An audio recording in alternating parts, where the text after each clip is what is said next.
Numbers chapter 13, verse 27. Let's see what they said. They gave Moses this account. These were the 10 of the 12 spies that came back.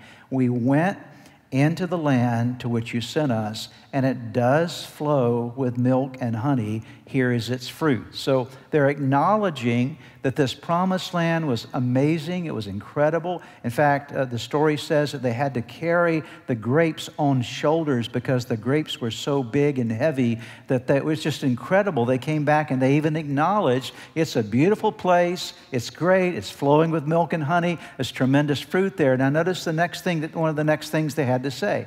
But the men who had gone up with him said, what did they say?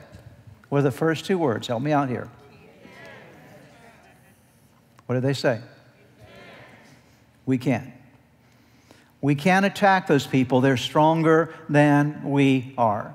So there in that moment, they're now back having seen all the beautiful potential future, but what is their attitude? What is their thought? What is their perspective? Their perspective is we can't. Now let's continue on. We saw the Nephilim there. That was a group of giants. The descendants of Anak came from the Nephilim. We seemed like grasshoppers in our own eyes, and we looked the same to them. Very significant words here that we don't have time to unpack as fully as I'd like to, but here's the idea. We can't do this. The reason we can't do this is because there's some giants that we saw in the land, and we saw these giants, and when we saw these giants, we seemed like grasshoppers.